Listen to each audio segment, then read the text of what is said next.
बिस्मिल्लाहिर्रहमानिर्रहीम। अस्सलाम वालेकुम। कैसे हैं आप सब लोग? उम्मीद करती हूँ सब ठीक होंगे। अल्हम्दुलिल्लाह मैं भी बिल्कुल ठीक हूँ। तो आज हम बनाने वाले हैं मैंगो आइसक्रीम, वो भी सिर्फ 3 इंग्रेडिएंट से। तो आप घर पे बिल्कुल बाज़ार जैसी आइसक्रीम बना सकते हैं। तो आज मैं आप लोगों को तरीका बताऊँगी। लेकिन अगर आप लोग मेरे चैनल पर नए हैं तो प्लीज़ मेरे चैनल को सब्सक्राइब कर दें, बेल आइकन पर क्लिक कर दें और मेरी वीडियो को लाइक कर दें। तो आइए आइसक्रीम को बनाना शुरू करते हैं। इसके लिए जो हमें चीज़ें चाहिए होंगी वो ये हैं। सबसे पहले हमने लिए है हैवी व्हिपिंग क्रीम। ये जो है ये व्हिपिंग क्रीम जो है आप फ्रेश क्रीम भी ले सकते हैं, लेकिन ये जो है इससे ज़्यादा अच्छी आइसक्रीम बनती है। आप लोग डेयरी से भी ये ले सकते हैं इजीली। तो ये मैंने 1.5 कप ली है और ये मेरी मीठी है। तो मैंने कंडेंस मिल्क जो है इसीलिए 2 टेबल स्पून लिया है। अगर आप लोग की व्हिपिंग क्रीम मीठी नहीं है तो आप लोग कंडेंस मिल्क ज़्यादा भी ले सकते हैं। और ये मैंने लेमन फूड कलर लिया है, ये ऑप्शनल है, अगर आप लोगों के पास नहीं है तो आप ना डालें।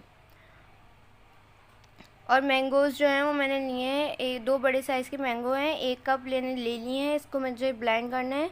तो ये हम इसकी प्यूरी बना लेंगे, इसीलिए मैंने कंडेंस मिल्क कम लिया था, क्योंकि प्यूरी भी मीठी है और व्हिपिंग क्रीम भी मीठी है। अगर आप लोग फ्रेश क्रीम से बना रहे हैं तो आप लोग कंडेंस मिल्क ज़्यादा कर सकते हैं। तो सबसे पहले हमने बॉल के अंदर हमें डाल देना है क्रीम, जो है बिल्कुल ठंडी। मैंने बिल्कुल चिल्ड वाली क्रीम ली है। और जो बाउल जिसमें हमें बनाना है वो भी हमें आधे घंटे के लिए फ्रीज़र में रख देना है। तो इसको 5 मिनट में अच्छे से विप्ड कर लूँगी। ज़्यादा इसको विप्ड नहीं करना। अब हम इसके अंदर डालेंगे कंडेंस मिल्क। अगर आप लोगों को ज़्यादा पसंद है तो आप ज़्यादा ऐड कर लें, लेकिन ये इससे बिल्कुल परफेक्ट रहेगा, क्योंकि मेरी क्रीम बहुत मीठी है और मैंगो प्यूरी भी डालनी है हमें, तो वो भी मीठी है, इसलिए मैंने condense milk 2 table spoon add किया है। तो अब हम इसके अंदर मैंगो का पल्प डाल देंगे। जस्ट ब्लेंडर में मैंने इसको क्यूब्स काट के ब्लेंडर में इसको ब्लेंड कर लिया है। और मैंने थोड़ा से चंक्स रहने दिए थे, क्योंकि थोड़े से चंक्स जो आते हैं वो अच्छे लगते हैं। अगर आप लोगों को नहीं पसंद तो आप पूरा ब्लेंड कर लें। तो अब मेरे को इसमें कलर की ज़रूरत महसूस हो रही है। अगर आप लोगों को नहीं ज़रूरत है तो आप मत डालें। तो मैं 2 ड्रॉप्स डाल के देखूँगी। अब मैं इसको स्पैचुला की मदद से अच्छे से मिक्स कर लूँगी। और मिक्स ऐसे नहीं करना कि आप लोग जल्दी जल्दी घुमाएं, जस्ट आपको स्पैचुला से फोल्ड करना है, वरना इसकी थिकनेस ख़त्म हो जाएगी। तो ये देख सकते हैं अच्छे से मैंने इसको मिक्स कर रही हूँ कलर डाल के। अगर आप लोगों के पास कलर नहीं है तो आप मत डालें। आप लोग गर्मियों में बच्चों को घर में बना के भी दे सकते हैं आराम से। वो बहुत पसंद करेंगे, बहुत इंजॉय करेंगे, क्योंकि ये बिल्कुल सेम बाज़ार जैसी होती है। तो अब हम इसको एक बाउल के अंदर डाल देंगे। बाउल आप कोई सा भी ले सकते हैं, एयर टाइट कंटेनर भी ले सकते हैं, प्लास्टिक का भी ले सकते हैं, ज़रूरी नहीं है जो मैंने लिया है वही आप लें। तो अब हम इसको इजीली जमा सकते हैं। तो मैं इसके ऊपर प्लास्टिक रैप लगा दूँगी। मैं कोई कमर्शियल वाला प्रोसेस नहीं करूँगी, ये वैसे ही बहुत क्रीमी बनेगी। आप लोगों ने प्लास्टिक रैप को इसके साथ चिपका के फिर रखना है, फ्रीज़ करना है 7 से 8 घंटे के लिए। तो मैं आपको, या फिर आप ओवरनाइट भी रख सकते हैं। तो मैं आपको 1 दिन बाद का रिज़ल्ट दिखाऊँगी।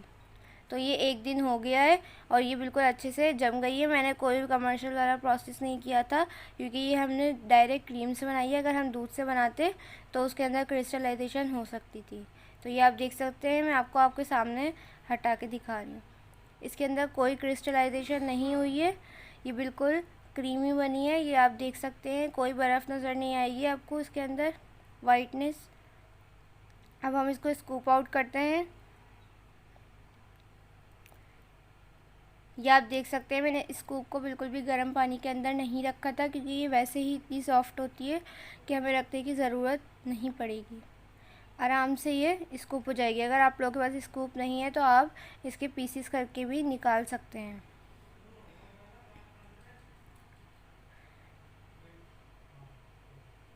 घर पे आप लोग आसानी से बना सकते हैं, कुछ भी प्रोसेस नहीं करना। अगर आप लोग के पास क्रीम के लिए मशीन नहीं है तो आप लोग बीटर के बगैर भी इसको विस्क की मदद से कर सकते हैं, ये उससे भी व्हिप्ड हो जाती है। अगर आप व्हिपिंग क्रीम यूज़ कर रहे हैं, अगर आप फ्रेश क्रीम यूज़ कर रहे हैं तो फ्रेश क्रीम नहीं होगी।